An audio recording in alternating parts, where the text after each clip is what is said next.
Gortnacrannagh too was located on both sides of the N61, a couple of kilometres southwest of the town of Elphin. The site director, John Channing, tells us the story. At Gortnacrannagh, we have a multi-period site, and it's spread over quite a large area. One of the things to bear in mind when you think of a site like Gortnacrannagh is that it encompasses different places and different times. So it's spread out over a couple of 100 metres, and in that area you have 2 ringditches, 2 enclosures, a furrow and a cemetery. Then there's some features that are a little bit before and some features a little bit later. The later one's probably to do with plantation. So that's in quite a small area. And then in terms of chronology, you have to bear in mind that we're looking over probably a 3,000 year time span. So just to give you a brief run through of what we have. The 2 ringditches, one of them we call the Eastern ringditch. It's dated to a Bronze Age date. It's nice, circular, semi-rock cut. And within that ringditch, we have a couple of pits with some cremated bone, probably human, but until it's analysed, we don't know. And when I say ring ditch, people say, oh, what is a ring ditch? A ring ditch for us is just a circular ditch or subcircular ditch. It can be 20 metres diameter, it can be 3 metre diameter. But we don't have any evidence of an internal barrow or an internal bank or an external bank. We just have the ditch.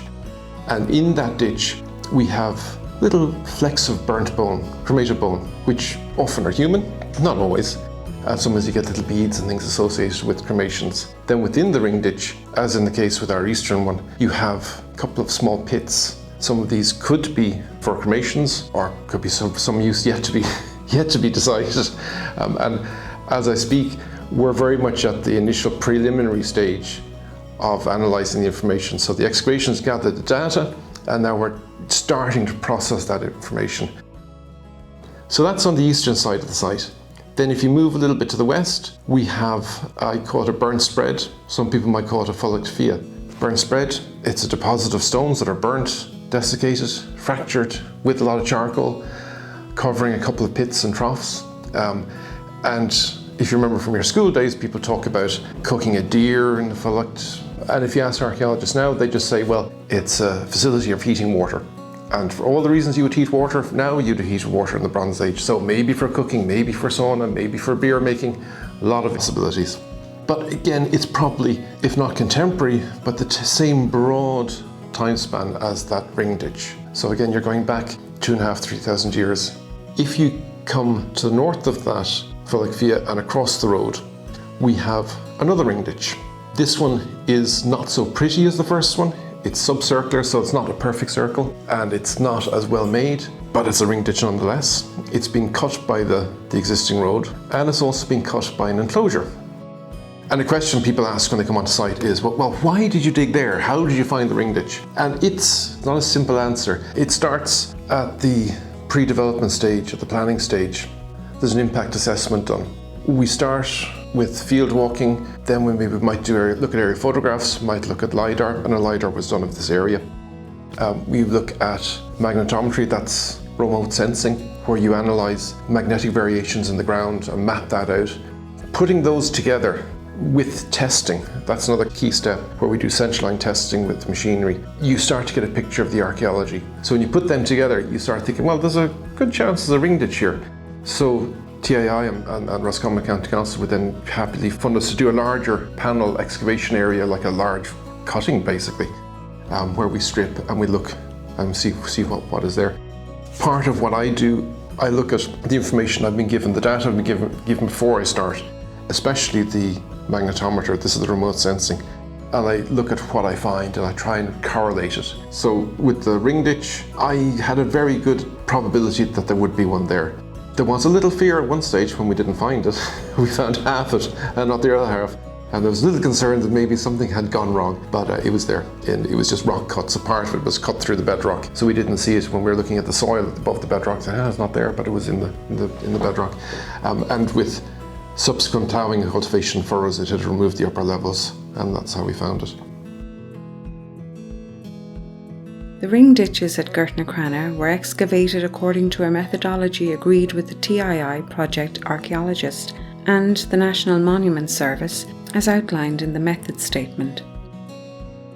So I think of it like a clock face. So they divide it up into quarters and then the quarters into eighths. So with these 8 segments of the ring ditch, I will take each segment out individually, usually take one out, skip one, take one, skip one, so I can look at all the sections going through. And so you'll get to see that every metre, every 2 metres. With some of them, I'll do a longitudinal section in that segment. So now you're, instead of looking down the length of the ditch, you're looking crossways into the fills, see what layering is in there. Then every layer, which is like deposit, is given a number and recorded individually. Then we have a sampling strategy where we're sampling for finds, sometimes sampling for flora, sampling for fauna. We take so many samples from each layer, from each segment, and then we keep the remainder for finds to look at later on. So it's fairly scientific, dare I say.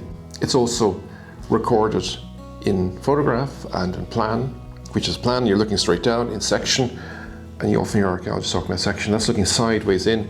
And then we have profiles where we're actually drawing a profile of a ditch up and down. And one of the things I did with this one is try to create a 3-dimensional model. Take a couple of hundred photographs and then digitally you manipulate those images to create a model which in theory you can send off and get printed, 3D printer, so you can reconstruct the site that way. But it also means that if I have questions about it, I can digitally look at the model and fly in and look at the various sections, look at the material and check that everything's the way it should be. Now we're going to hop across the existing road, another ring ditch. Subcircular, this one not as pretty, not as perfectly circular, but it's a ring ditch. And it's cutting an earlier ditch. He is there and he contains a series of skeletons, inhumations. And that's interesting because the inhumations are both singly, like you have a single inhumation, and then a cluster of inhumations where they're laid parallel side by side. Now all these inhumations are not quite perfectly parallel, they're roughly east-west, head to the west, so you would think, Christian, maybe early Christian. One of them is semi-flexed, so in other words the knees are drawn up a little bit, not quite crouched, but a little bit flexed. So you're thinking it possibly early enough, no grave goods. Some of them are disturbing earlier inhumations. So when you bury somebody, shallow grave, no lining, no shroud pins, no grave goods. You bury somebody, then you're putting somebody else in and you're moving those bones aside. So you're not burying it beside or on top, you're moving the person that's already there to put the new person in. The initial burial is there for some time before the later one comes in. And that to me indicates there's a real competition for space. That person, we want to bury this person in the ring ditch, okay. But no, not just on the ring ditch, we want that part in the ring ditch. So this sense of place is terribly important to that burial. And the very fact that those burials are within what I think is an earlier ring ditch means that sense of place is reflecting what's in the ring ditch. Then when we come back out a little bit, we see that both the ring ditch and that cemetery and the earlier curvilinear are all enclosed with this enclosure. Function, that's an ineffable question, don't quite know. Could have been for settlement, could have been for meetings, could have been ceremonial. I would contend that whoever built that enclosure knew well that the inhumations were there, that the cemetery was there, and the people with the cemetery knew well there was a ring ditch there, and the people with the ring ditch there probably knew well there was a ring ditch 100 metres away on the other side of the road. So in terms of finds, we have a couple of interesting finds. 2 of them are worth looking at. From the medieval period, we have what I think is an Edward I silver coin, Edward Longshanks, and it's in the enclosure. It's in a slightly unusual location, like we're kind of in Gaelic Ireland, and this coin should be over the other side. So that's interesting, and when we get to the post-excavation stage, we'll be looking at what does this mean? Why is this Norman money here? Is it trade? What's the nature of the trade? So it raises a few questions, and it's interesting and beautiful in its own right. We have another coin that's a good bit later, I think. I haven't identified it fully yet, and it could be a token, probably from the plantation period. When you look at all the aerial photographs of our sites, you notice these crisscrossing ditches, and they're probably 17th century. And then we have a penny from the 1820s, 1830s, I think, that is underneath a bank beside the existing road. In terms of prehistoric finds, we have some nice flints. So they could be Bronze Age or Bronze Age blades. Again, they'll be going to a specialist who will try to pin that down. The fact that you don't get shiny finds at an archaeological site does not mean the site is not terribly exciting. Archaeologists really have no interest on the shiny thing or the artifact itself. It's what the artifact tells you. And sometimes when you get no finds, that's pretty interesting too. Like, why don't you get any find? Where are they? What's going on? To sum up, one idea springs to mind when I think of Gortnacrannagh that would sum it up, and that is this idea of an ancestral place, or ancestral places. When I look at the different features we have, I see the ringditches and I think of them as being funerary, as associated with the dead. I see the cemetery again, that's a funerary monument. Then I look at the enclosures and I think, well, the enclosures are more to do with the living, but we're still very much have an enclosure. You're in or you're out. And with the ringditches, you're in or you're out, even when you're dead. But there's clearly an in and an out, living and dead, and that's it. And that's over thousands of years.